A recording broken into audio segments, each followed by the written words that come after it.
Salut tout le monde, bienvenue sur Phone Android. On se retrouve cette fois-ci chez Honor et on va parler du Honor Magic 4 Pro, le tout dernier né de la gamme Magic chez Honor, qui reprend au niveau du design beaucoup de codes de la version précédente qu'on avait pu découvrir il y a quelques temps maintenant. Mais on commence à avoir beaucoup de changements sur le hardware puisque comme tous les constructeurs en 2022, on se retrouve avec la nouvelle puce, le Snapdragon 8 Gen 1 intégré dans ce smartphone. Sur la face avant, on va retrouver un bel écran de 6,81 pouces, un écran qui aura l'avantage de proposer une dalle LTPO et donc un taux de rafraîchissement adaptatif allant de 1 à 120 Hz. Côté résolution, le Magic 4 Pro proposera une résolution, alors j'ai mes petites notes, de 1312 par 2848 pour 460 pixels par pouce. Donc une belle définition, on est peut-être un peu en dessous de ce qu'a pu proposer de son côté Realme avec la résolution 2K sur son smartphone, mais quelque chose d'assez confort pour pouvoir profiter d'une belle image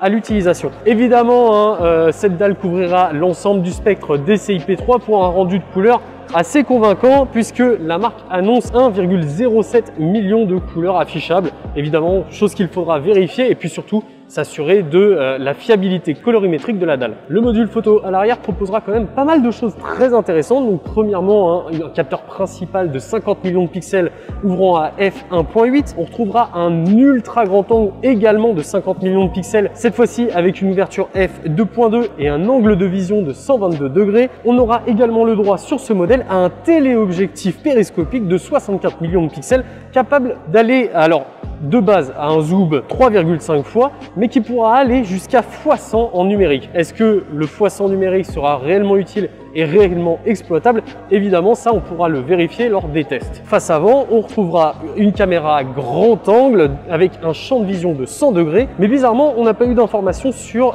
sa capacité en millions de pixels. Donc effectivement, on précisera tout ça lors des tests. Donc je vous l'ai dit, Snapdragon 8 Gen 1 et cette fois-ci, il sera épaulé avec 8 ou 12 Go de RAM et 256 ou 112 Go de stockage. Honor a très fortement appuyé la présence d'un mode turbo, que ce soit pour le GPU et le CPU, donc quelque chose qui pourrait venir booster les performances. Évidemment, encore une fois, c'est des termes marketing, il va falloir qu'on puisse tester ça pour préciser l'efficacité ou juste le côté marketing de ces noms. Toujours dans le hardware, on retrouvera une batterie de 4600 mAh qui aura l'avantage de pouvoir se recharger à 100 watts, que ce soit en filaire ou en sans fil par induction. Évidemment, pour avoir cette vitesse de recharge, il vous faudra le chargeur adapté et qui sera proposé par Honor. Et encore une fois, on attendra de pouvoir faire des tests pour s'assurer du fait que la batterie ne surchauffe pas trop, qu'elle puisse tenir dans le temps. Bref, on aura l'occasion d'en reparler. Côté prix, pour le Magic 4 Pro, il faudra compter à partir de 1099 € pour la version 8 Go de RAM, 256 Go de stockage